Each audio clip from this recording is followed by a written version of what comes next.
So సనాతన ధర్మము మన భారతదేశంలో ఉన్న దానికి టైం అనేది లేదు. ఎప్పుడు పుట్టింది అనేది ఎవరు చెప్పలేరు. కొన్ని వేల సంవత్సరాలు లక్షల సంవత్సరాలు ఎట్లుంటుందో అలాగే ఒక ఆర్కిటెక్చర్ స్టైల్ అన్నమాట, ఒక నిర్మాణ శైలి, అదే వర్నాకులర్ ఆర్కిటెక్చరు. అది ఎన్ని సంవత్సరాల కింద వచ్చిందంటే ఎవరు చెప్పలేరు. బహుశా మనిషి భూమి మీదకి వచ్చినప్పుడే ఇది స్టార్ట్ కావచ్చు అనమాట. అంత పురాతనమైన స్టైల్. ఈ స్టైల్ ఏంటంటే మనిషి తన చుట్టూ నేచర్లో విరివిగా సులభంగా లభ్యమయ్యే పదార్థాలతోటి, మెటీరియల్స్ తోటి ఇల్లు నిర్మించుకుంటాడు, ఒక షెల్టర్ నిర్మించుకుంటాడు అనమాట. సో ఆయనకున్న విజ్ఞానంతో అదే వర్నాకులర్ ఆర్కిటెక్చర్. భారతదేశము అంటే పురాతన నాగరికత ఉన్న దేశాలలో ఈ వర్నాకులర్ ఆర్కిటెక్చర్ ఉంటుంది. సో నేను బాలిలో పోతుంటే తిరుగుతున్నాను, ఎక్కడ చూసినా ఇలాంటి వర్నాకులర్ ఆర్కిటెక్చర్, టెంపుల్, మండపాలు, మీటింగ్స్ హాల్స్, అట్లా ఏవైనా సరే అన్ని అలాంటి స్టైల్లో ఉన్నాయి అనమాట. వాళ్ళ జీవన విధానం కూడా చాలా ఏన్షియంట్ ఉంది. సో నేను ఒక టెంపుల్ పక్కకి వెళ్తుంటే చాలా పెద్ద ఒక మండపం లాంటిది నిర్మాణం చేసిర్రు వర్నాకులర్ ఆర్కిటెక్చర్ స్టైల్లోనే. ఎలాంటి మ్యానుఫ్యాక్చర్ మెటీరియల్ లేకుండా చాలా బాగుంది. అది మీకు చూపించాలనే ఉద్దేశంతో ఈ వీడియో చేస్తున్నా. సో డిఫరెంట్ మెటీరియల్స్ వాడి, నేచర్లో దొరికే మెటీరియల్, పర్యావరణానికి హాని కలిగించేది అలాంటి మెటీరియల్ అనమాట. సో ఈ వీడియోలోకి వెళ్ళే ముందు please like, subscribe, share, support అండి ప్లీజ్. మీ ఒక్క సపోర్టు నాకు ఎంతో కొండంత అందిస్తుంది. వీడియోలోకి అయితే వెళ్దాం ప్లీజ్.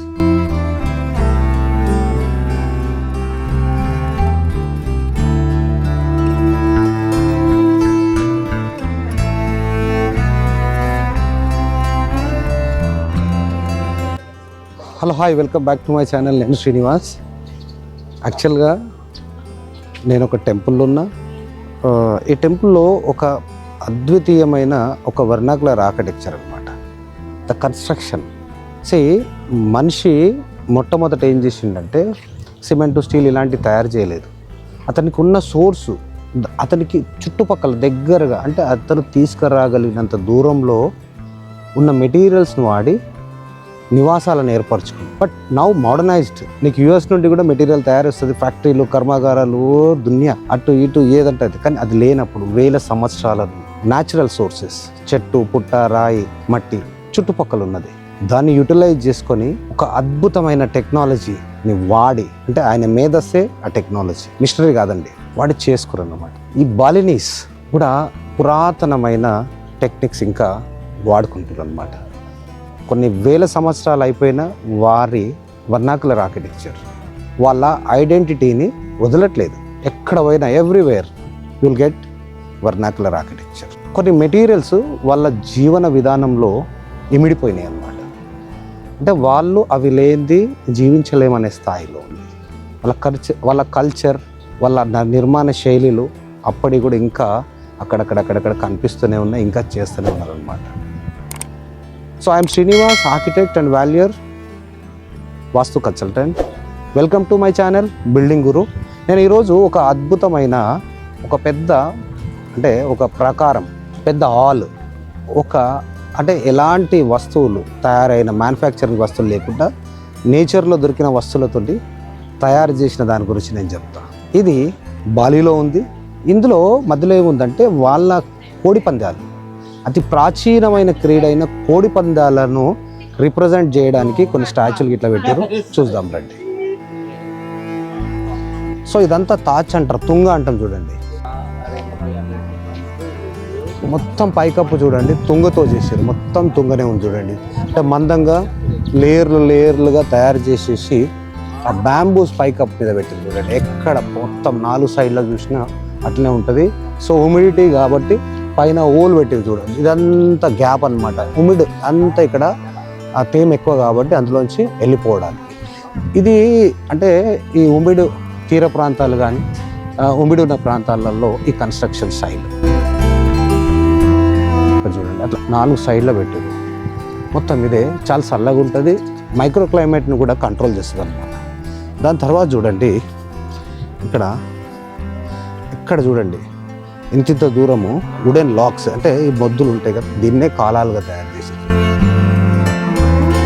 కంప్లీట్ వుడెన్ ట్రస్ కూడా అంతా వుడెన్. దాదాపు 50 ఫీట్ల హైట్ చేసారు చూడండి. ఎక్కడ కూడా ఐరన్ ఎక్కడ వాడలేదు చూడండి, అంతా వుడెన్. మొత్తం ఇదే వుడెన్, ఇదంతా వుడెన్, కంప్లీట్ వుడెన్తో చేసారు చూడండి. సో దాని మధ్యలో అన్ని బ్యాంబూస్ ర్యాప్టర్స్ వేసారు, బ్యాంబూ ర్యాప్టర్స్. దాని పైన కూడా బ్యాంబూ ర్యాప్టర్స్ ఉన్నాయి చూడండి సపోర్టివ్గా. దానిపైన చూడండి అంతా మలిచి, అంటే ఒక లేయర్ పైన ఒక లేయర్, ఒక లేయర్ పైన ఒక లేయర్ మొత్తం బ్యాంబూ వేసారు. ఎంత అద్భుతంగా ఉన్నది చూడండి. ఇందులో నో మెటీరియల్, అంటే మ్యానుఫ్యాక్చరింగ్ మెటీరియల్ లేదు చూడండి. సపోర్ట్ ఎలా తీసుకుని చూడండి. అంత ఇంటర్లాకింగ్, తొలి కూసాలన్నమాట, తొలులు కూసాలు అంటారు కదా, దాంతోపాటు చేసారు చూడండి. నీట్గా ఉన్నది చూడండి. సో కింద బ్రిక్ ఫ్లోరింగ్, ఇది వచ్చి స్టోన్ ఫ్లోర్ చేసారు చూడండి. దీనికి సపోర్టివ్ ఈ బ్రిక్కు సపోర్టివ్గా ఇది పెట్టారు అనమాట, బ్రిక్ స్లైడ్ కాకుండా. సో ఇక్కడ ఉన్నది కూడా స్టోన్ బేస్, దానికి కొంచెం సిమెంట్ చుట్టూ రాసారు, కానీ స్టోన్ బేస్ అది. ఇది పాతది అనమాట, దాన్ని ప్రొటెక్ట్ చేశారు సిమెంట్ కాంక్రీట్ తోటి. ఇక్కడ కూడా చూడండి అంత స్టోన్.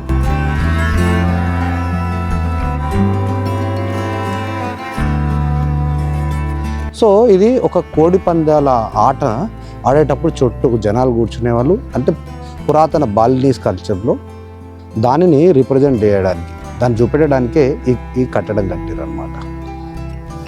ఇక్కడ చూడండి ఇద్దరు, ఆయన వచ్చి డిసిషన్ తీసుకున్నట్టు ఆయన, వీళ్ళిద్దరు ఏంటంటే గాడ్స్, వాళ్ళిద్దరూ కోడి పందాలు ఆడిపిస్తారు.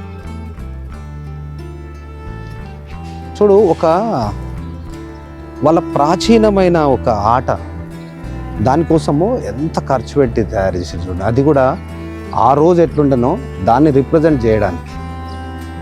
అంటే మనకు ఎలాంటి రిచ్ మెటీరియల్ లేకుండా కూడా నివాసాలు ఏర్పరచుకోవచ్చు అనమాట. అంటే అప్పుడు తాతలు ముత్తాతలు అంతా ఇదే పని చేశారు అనమాట. So it is called vernacular architecture. మీకు మీ చుట్టుపక్కల మీకు మీ పరిమితి లోపల దొరికే మెటీరియల్స్, రావుతు కానీ మట్టి కానీ ఎలాంటి వస్తువులైనా దానితోటి నిర్మాణం చేసేదే వర్నాకులర్ ఆర్కిటెక్చర్. ఈ బాలి వర్నాకులర్ ఆర్కిటెక్చర్కు మరో పేరు అనమాట. దాన్ని అన్ని వేల సంవత్సరాల నుండి అది ప్రొటెక్ట్ చేసుకుంటూ దాన్ని అలాగ తరతరాలకు అందించుకుంటూ వస్తారు అనమాట. ఎక్కడన్నా చూడండి బాలీలో వర్నాకులర్ ఆర్కిటెక్చర్ ఉంటుంది. ఎంత అద్భుతంగా ఉన్నది చూడండి.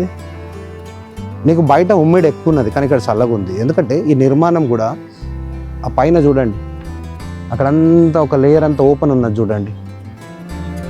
ఆ ఉమ్మిడి అంతా పైకి వెళ్ళిపోతుంటుంది, అంటే ఆ ఎయిర్ కూడా మూవ్ చేస్తుంటుంది, స్టాగ్నేట్ కాదు. సో ఎయిర్ మూమెంట్గా అవుతూ ఉంటే ఏంటంటే కొంచెం చల్లగా ఉంటుంది, బాగుంటుంది అన్నమాట. ఇళ్ళలో స్టాగ్నేట్ అయితే ఇంకా ఉమ్మిడి పెరిగిపోతుంది, ఉబ్బరిస్తే చెంపలు వస్తాయి అన్నమాట.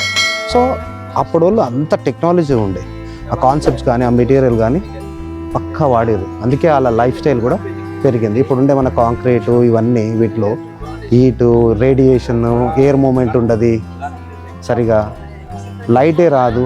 సో మానసిక